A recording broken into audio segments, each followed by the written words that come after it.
ফেরেশতারা ট্রেতে করে মাছের ভুনা কলিজা এনে জান্নাতীদের সামনে দিবে।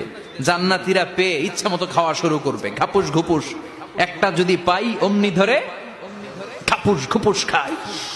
ওই ঘাপুস ঘুপুস খাওয়া শুরু হয়ে যাবে জান্নাতীদের।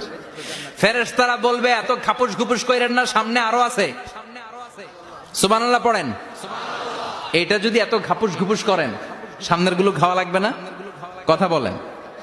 অনেক প্রোগ্রামে বানকুয়েট হলে খাবারের অ্যারেঞ্জমেন্ট থাকে বাফেট লাঞ্চ বা বাফেট ডিনার, বুফে ডিনার। নাম শুনছেন না? এটা কি বলে এটারে?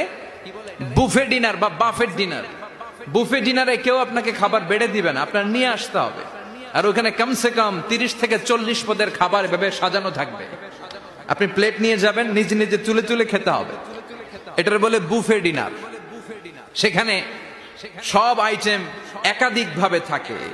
আপনি মাছ খাবেন 5-6 ধরনের মাছ, আপনি সালাদ খাবেন 5-6 ধরনের সালাদ, টক সালাদ, ঝাল salad, green salad, fruit salad, yogurt দেয়া সালাদ। আপনি গোশ খাবেন কয়েক ধরনের গোশ, গরুর গোশ, খাসির গোশ, হাঁসের গোশ, মুরগির গোশ, অভাব নাই। তো প্রথম যারা বাফেট ডিনারে খেতে যায় বা বুফে খাবারে খেতে যায়, ওরা প্রথমেই এত নেয়া শুরু করে, ওরা নিতে নিতে সামনে যায় দেখে আরো মজার মজার জিনিস রয়ে আছে, ওগুলো আর খাওয়ার জায়গা নেই। খাইছে কিন্তু গলা পর্যন্ত, এরকম অনেকের হয়। প্রথমে প্লেটে নিতে নিতে খাইতে খাইতে এমন খাওয়া খাইছে গলা পর্যন্ত, শেষের দিকে যায় দেখে কবুতরের স্যুপ। সুবহানাল্লাহ বলেন। তো এটা খেতে মন চাচ্ছে খুব, কিন্তু খাওয়ার জায়গা পেটে নাই।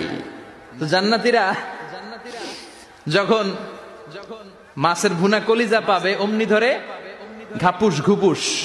ফেরেশতারা বলবে আস্তে আস্তে করেন, আরো অনেক আছে, আরো অনেক আইটেম আছে।